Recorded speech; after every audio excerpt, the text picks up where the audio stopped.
Translational bioinformatics. TBI is mostly related to human health and disease, so the information to be analyzed is human data. When we talk about human data, something we should pay attention to and the most obvious difference between them is translational. Translational is from bench to bedside. Bioinformatics is the study of how information from biological systems is represented and analyzed. Translational bioinformatics is bioinformatics applied to human health and disease.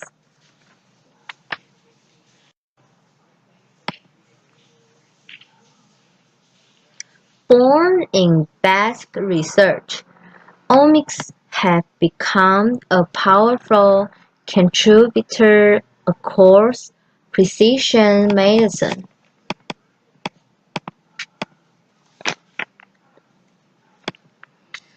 The Human Genome Project was the international collaborative research program whose goal was the complete mapping and understanding of all the genes of human beings. All our genes together are known as our genome. Translational barrier is how to translating basic scientific discoveries into clinical practice guidelines. There are 3 stages to turn data into useful knowledge: storage, analysis, and interpretation.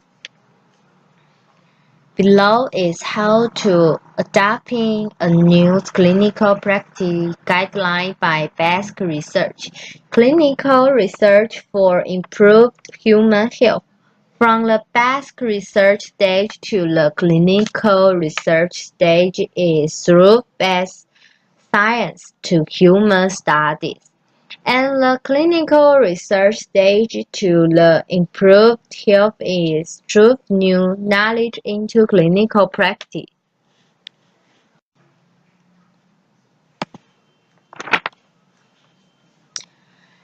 In the 2004, the National Academy of Science was Dr. Leroy Holt proposed new model for the diagnosis and treatment of medical disease, and solve the predictive, preventive, personalized, and participatory combination systematic medicine big data analysis, and the patient's active social network to develop a comprehensive healthcare model. This and the clinical diagnosis and treatment model of precision medicine coincide completely.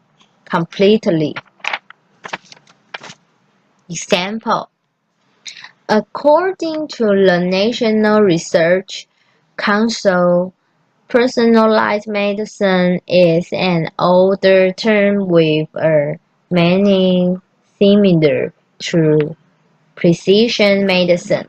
However, there was concern that the word personalized could be misinterpreted to imply that treatment and prevention are being developed uniquely for each individual.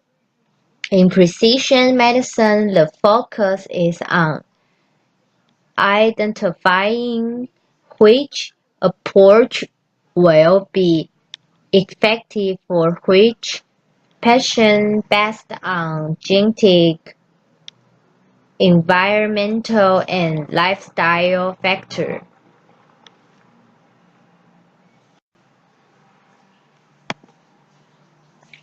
We can divide people into different subgroups based on their genetic or other high-dimensional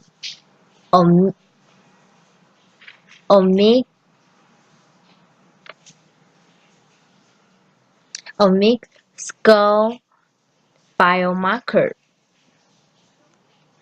This stratification will help to guide therapeutic decisions.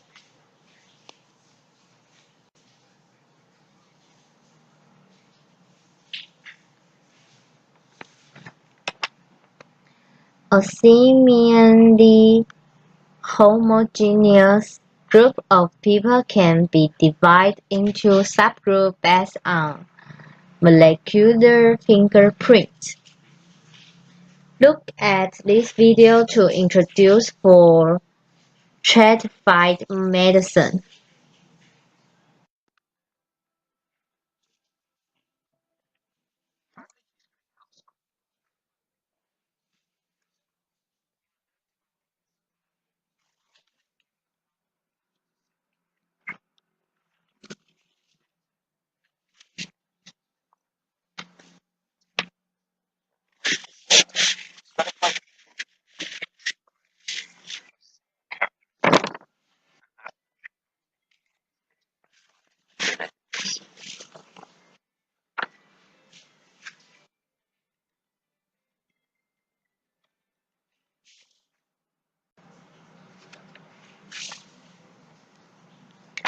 GWAS is Genome-Wide Association Studies. It's an observational study of a genome-wide set of genetic variants in different individuals to see if any variant is associated with a trait. GWAS typically focus on associations between single nucleotide polymorphisms and traits like major human disease, but can equally be applied to any other genetic variant and any other organisms. The population of each country is unique with respect to genes, lifestyle, and other risk factors. Taiwan Biobank to identify the disease-causing factors and mechanisms of common disease to facilitate the development of better treatment and prevention, reduce the cost of medical treatment, and make it possible to achieve the goal of improving our nation's health. Taiwan Biobank is combined with other medical information large-scale cohorts studied and case control studies focused on the local common disease. In the database, we can see statistic numbers and population of different lifestyles and disease. Furthermore, to understand pathogenic factors and mechanism and to improve the treatment guidelines and preventive strategy.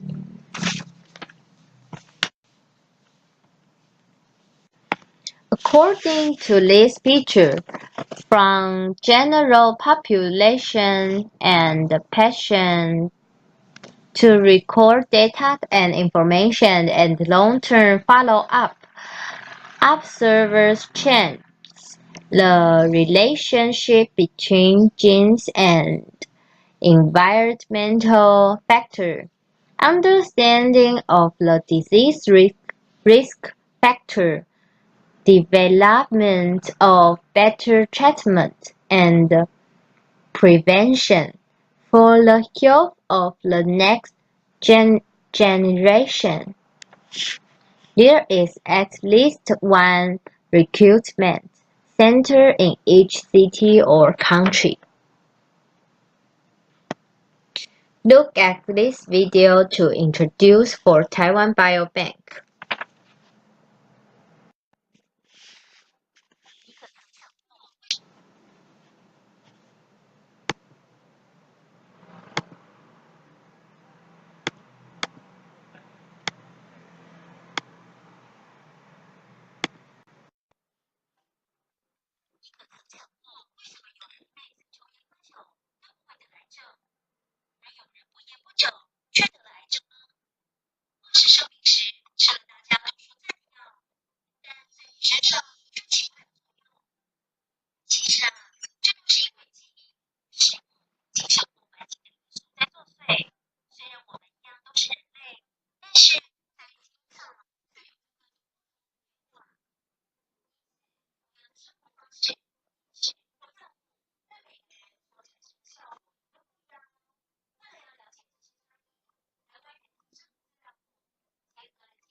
A biological molecule found in blood or body fluid or tissues acts is a sign of a normal and abnormal process, or a condition or disease.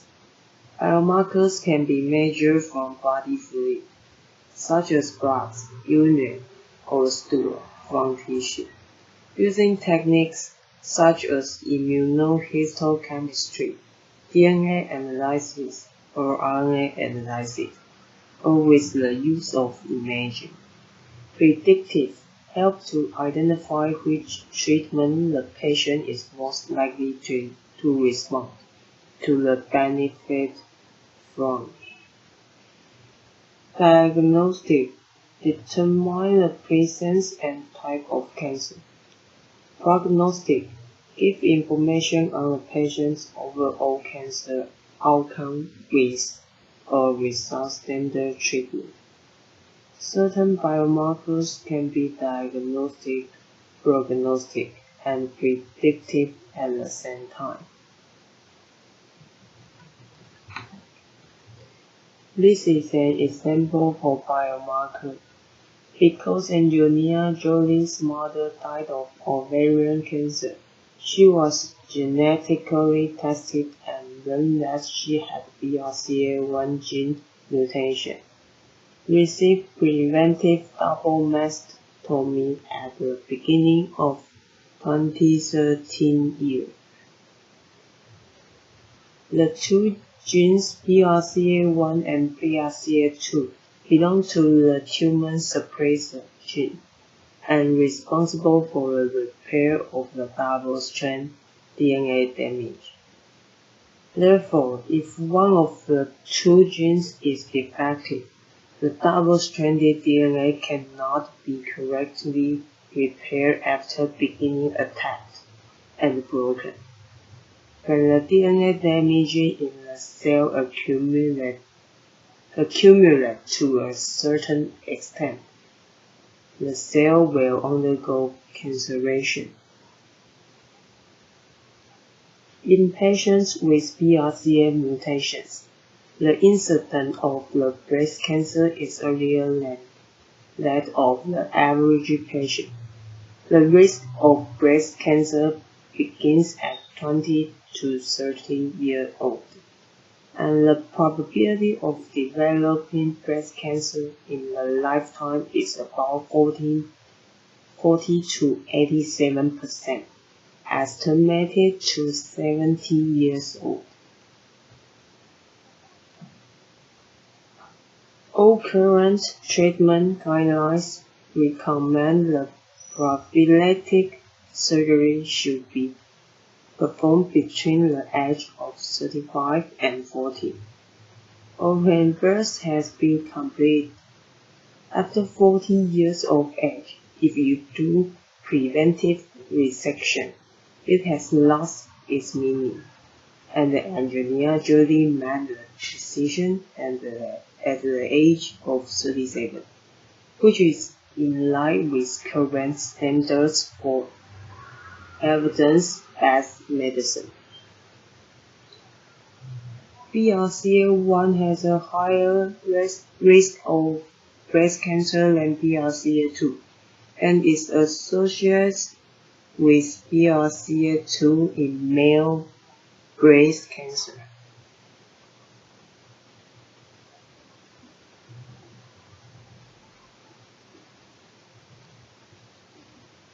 Here I present the biomarker for each disease, but we introduce the biomarker for prostate cancer. Although there is currently no drug to prevent prostate cancer, blood tests for the prostate-specific antigen index. It is early to know if there is a risk of prostate cancer. The normal value of PSA is 3 to 4 ng per ml or less, but not more than 4 people must have cancer, or less than 3 to 4 there must be no cancer. Factors with abnormally elevated PSA. In addition to prostate cancer, hypertrophy of the prostate, inflammation of the prostate, recent bladder uroscopy, or insertion of the catheter are all likely to increase. However, the higher the PSA value, the higher the chance of getting prostate cancer. PSA is below 3 to 4, the probability of having a prostate cancer is 5 to 10%, and PSA 4 to 10 is up to 20%. If the PSA is above 10, it will reach 30% to 40%.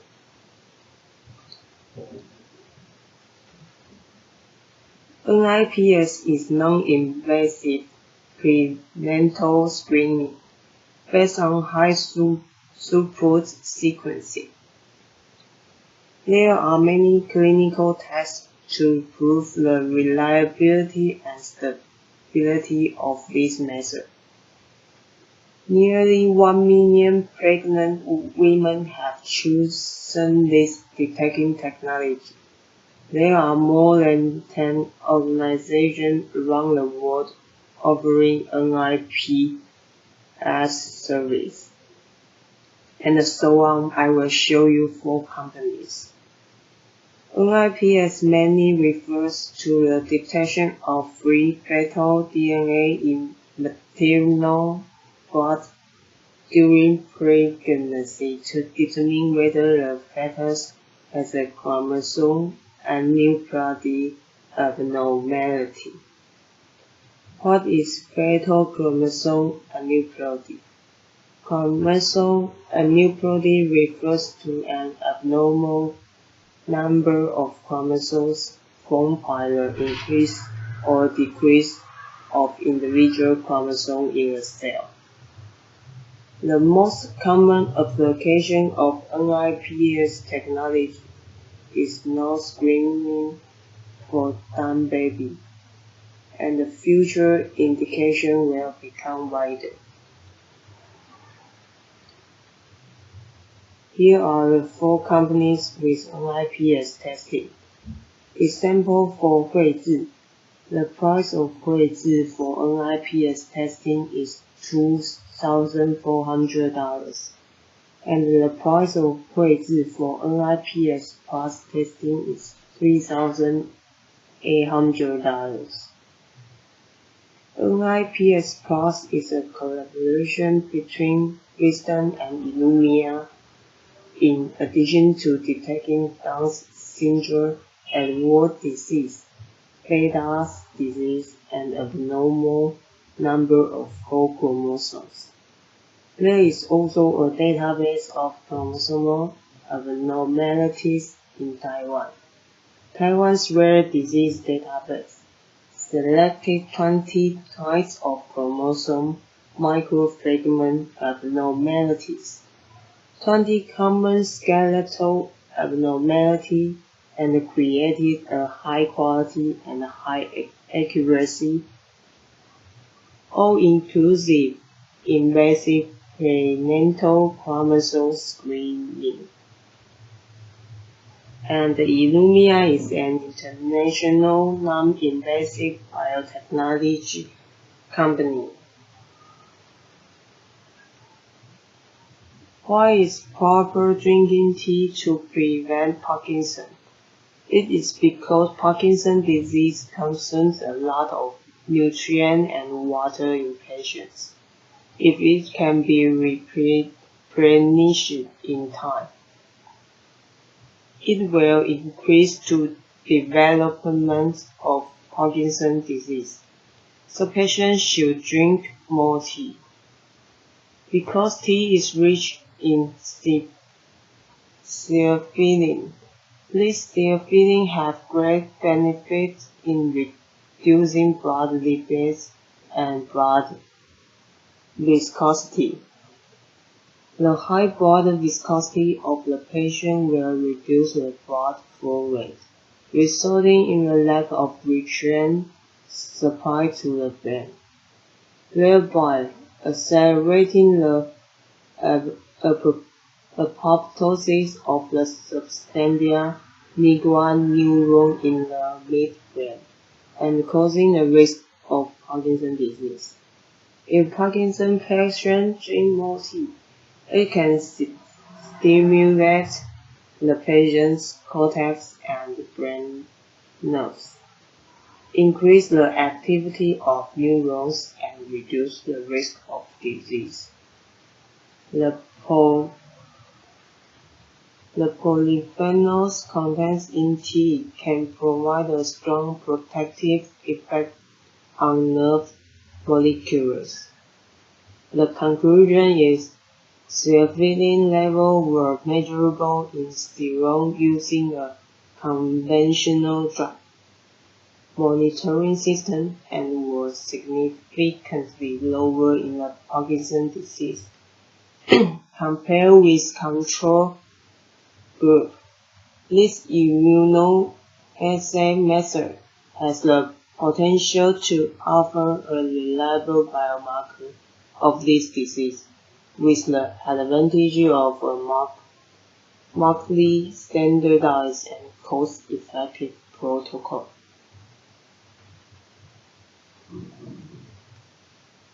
Classification is to learn a method for predicting the instance class from pre-labeled instance. Clustering is used to deal with the problem of no correct answer. Decision tree generates all the different data of the internal node to a corresponding branch. This is an example of when people will play golf through the next week's weather forecast. We came to the first conclusion. If the weather is cloudy, people always choose to play golf, and only a few are fascinated and even play in the rain. Next, we divide the sunny group into two parts, and we found that customers didn't like the weather with humidity above 17% in the end. We also found that if there is still wind in the rain, no one will fight.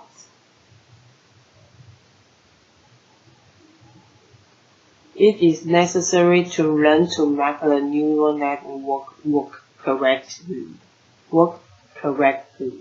Use past data to calculate the predict value and compare it with the past actual value. If there is any discrepancy between the predict value and the actual value, the weights located in the neural network are adjusted. After comparing with past data, you can find the best way to solve a specific forecast.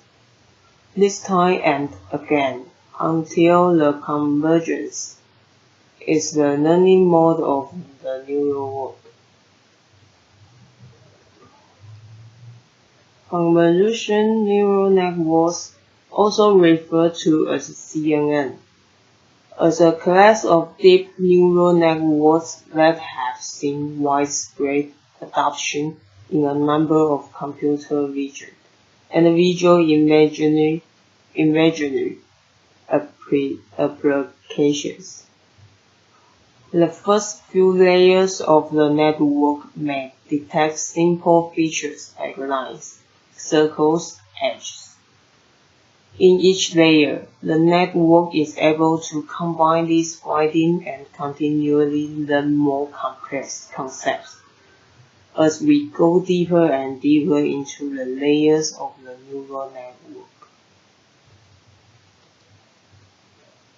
The convolution layer is at the core of what makes a convolutional neural network.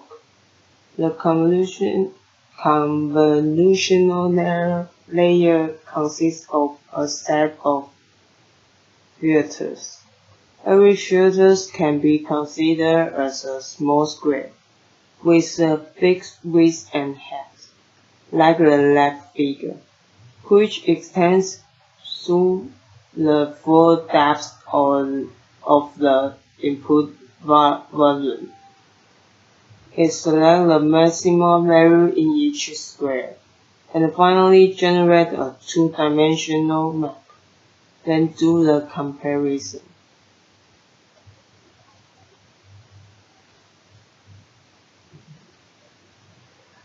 In regression analysis, logistic regression is estimating the parameters of a logistic model. It is a form of binomial regression. Can be seen from the figure into two categories. The SVM projects the feature space into the kernel space, making the categories of the data linearly separable. Added an extra dimension to the feature space. This transformation method makes the category data linearly separable. When projected back to the original feature space, the two-dimension planar decision boundary generates a nonlinear decision boundary. Once we add a dimension to the data in a spatial way, we can use a plane to separate the two types of data. Once this screen is projected back to the original two-dimension feature space, it becomes a secure border.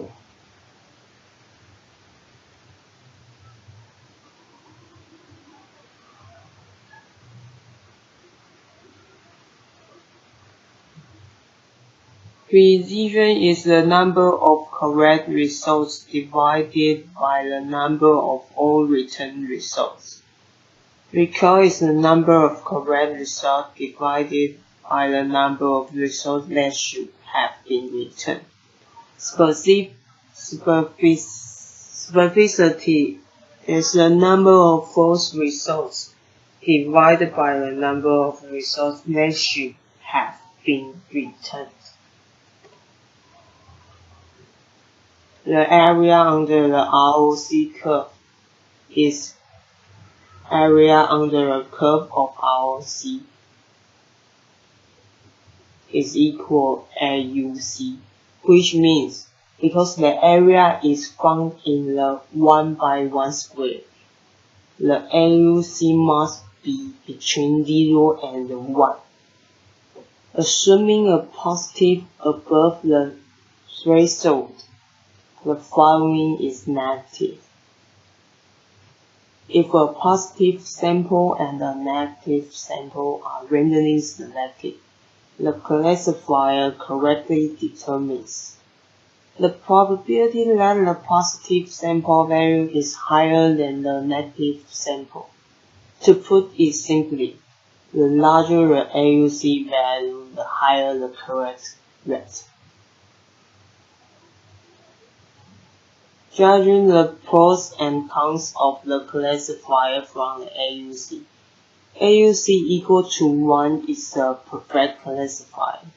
When using this predictive model, there is at least one threshold to get a perfect prediction. In most cases of prediction, there is no perfect classifier.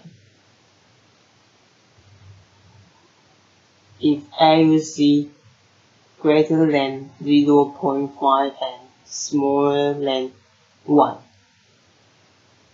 Greater than random guess. If the classifier properly set the threshold, it can have predict value.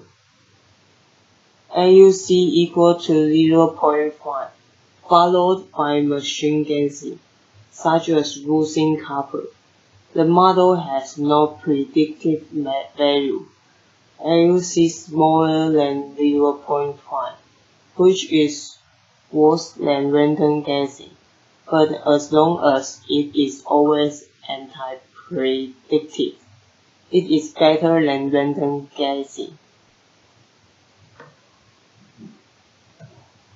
The more the ROC curve moves to the upper left, the sensitivity value of test tool to the disease is high, and the false positive rate is low. So we can compare test 1 and test 2. and to know that test 1 is the better discrimination of the test 2.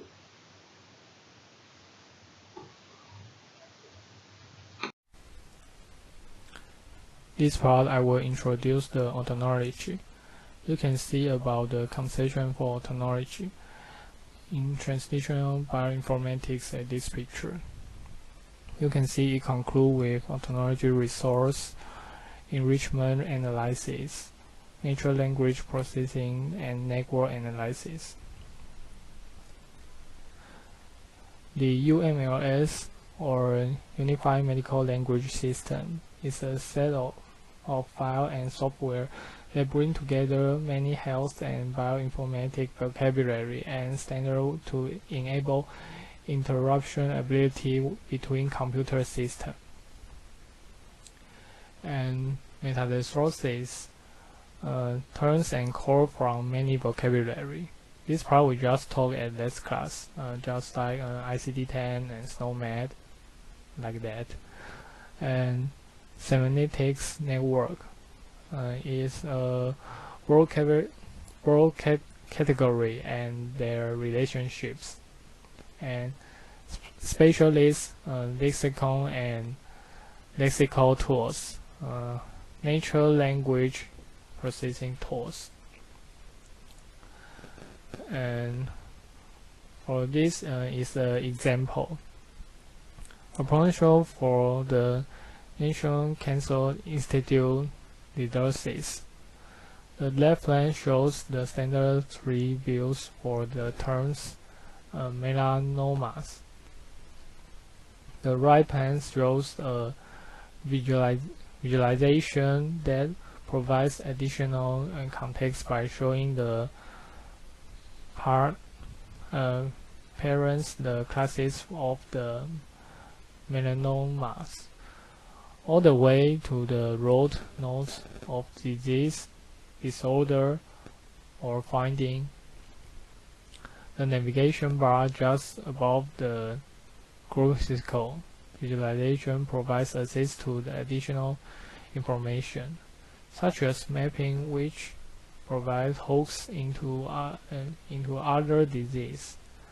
Autoknowledge that contains the conception melanomas.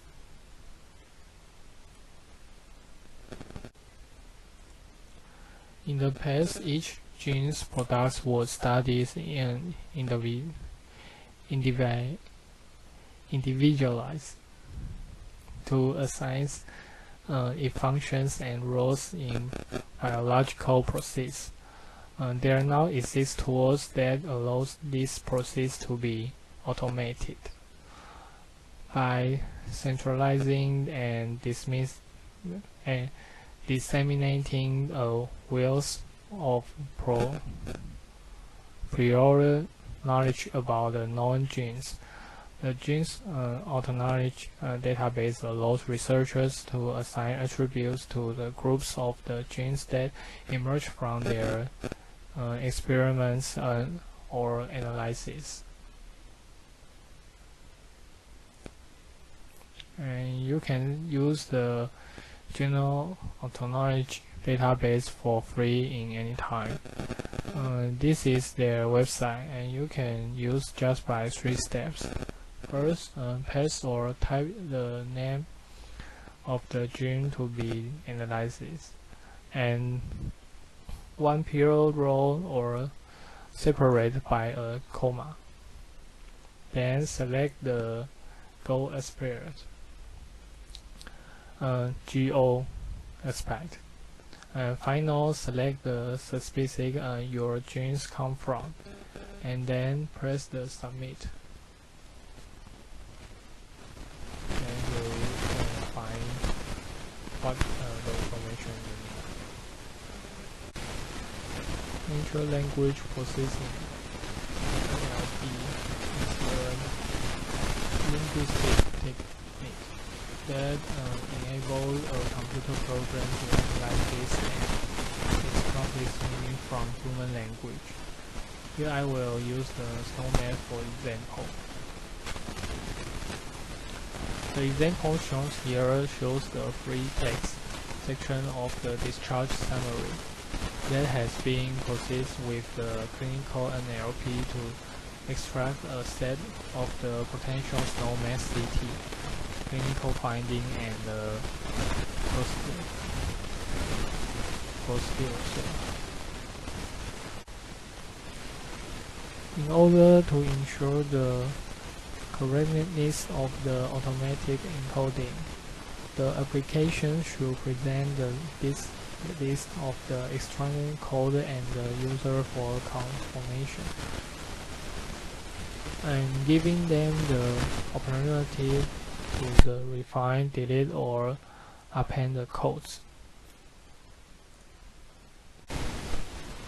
To improve the accuracy of the clinical NLP and the value for analytic processing, it is important that the context of each statement expressed in natural language is clearly identified.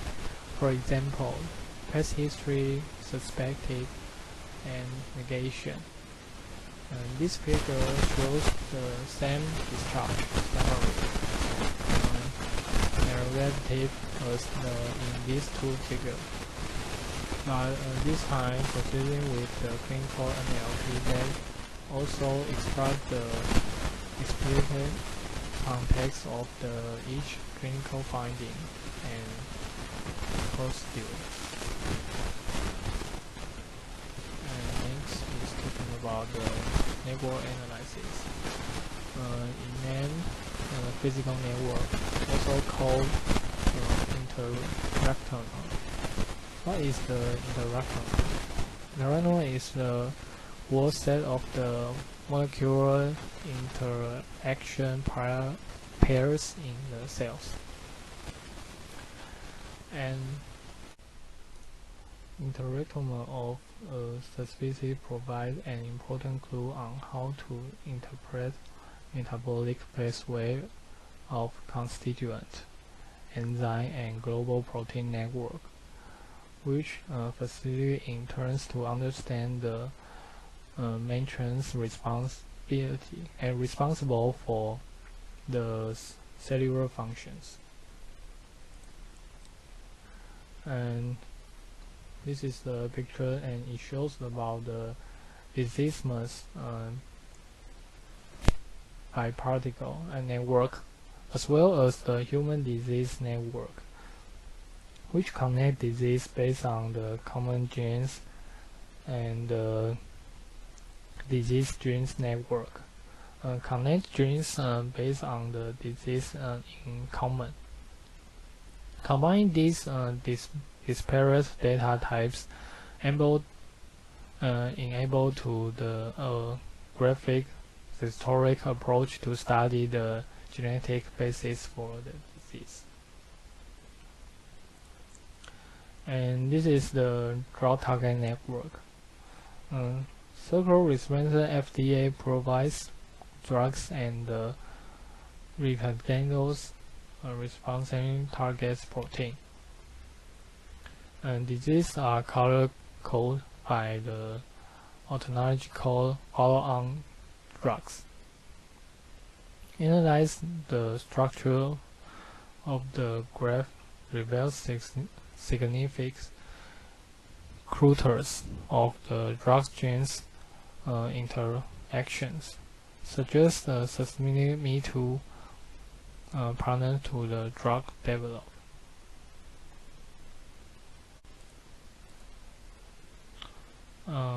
In pharmacogenomics, this part, I want to use the video to introduce what this is. The right medication can save a life, but a medication that works well for other people might not work for you and may result in significant side effects. Pharmacogenomics is the study of how our genes affect the way our bodies respond to medications. Because of our genetic makeup, some people's bodies break down certain medications too slowly. The medication builds up in the body, causing severe side effects. Other people's bodies break down the same medication too quickly, eliminating it before it has a chance to work at effective levels. Yet others may be at risk for having significant, sometimes life-threatening side effects from a medication. Pharmacogenomic testing can identify variations in specific genes related to metabolizing or clearing certain medications from the body. Using this information, doctors can examine your genetic profile to predict whether a medication is likely to help you or hurt you before you even take it.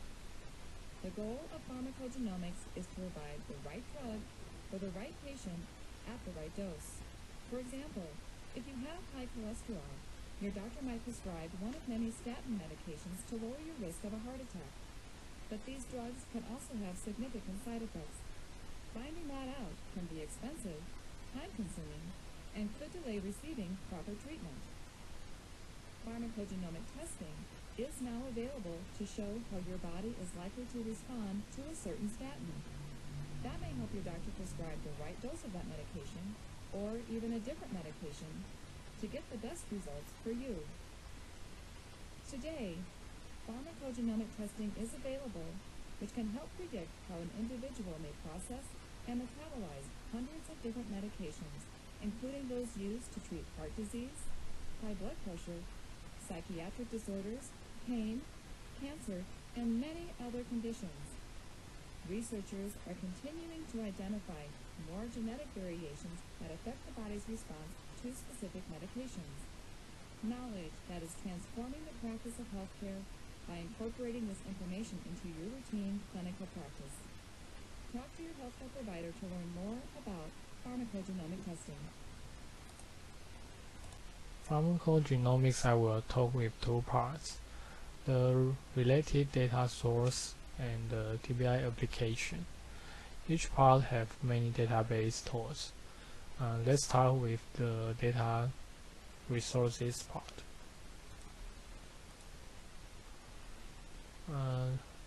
This is the database called the Enterprise Global Quality Process Database Search System. Is the federated search engine or web portal that allows users to search many discrete health and health science database at the National Center for the Biological Informatics, called NCBI website.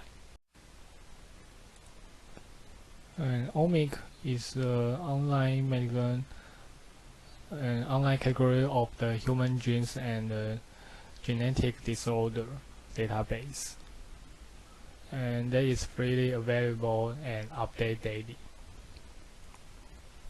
And next is the UniProt.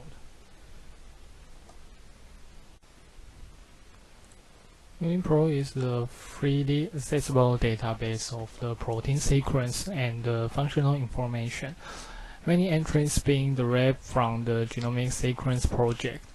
It contains a large amount of the information about the biological function of the protein derived from the research literature. And this table is the point for this database. And next, we'll introduce about the drug bank. Drug bank database is the unique bioinformation and the chemical informatics resource that combines the detail of the drug data with the comprehensive drug target information. It can search for the identification and the pharmacology and the interaction and reference and the pharmacodynamic and the clinical trials of the drugs. And next is the PubChem. PubChem is an open chemistry database at the National Institute of the Health, NIH. And they collect information of the chemical structure and identifies and chemical and physical property, biological activity, and patents, health, safety, and toxic data, and many others. Next is the DailyMate. And DailyMate provides the trustworthy information about the marketed drugs. And DailyMate is the official provider of the FDA label information. It's about the package inserts. And the website provides a standard and comprehensive and up-to-date and lookup and download resource for the medication contains the labeling font and the medication package inserts. Next is the Mainline Plus. Mainline Plus is the NIH website for the patients and their family and friends. Produced by the National Library and the world's largest medical libraries. It brings you information about the disease and condition and the wellness issue in the language and you can understand. Most of it is the English. And Meta Plus offers a reliable update the health information for free. And same. And this is the table is the point for this website. This is our team report for TBI, and thank you for attention, and bye bye.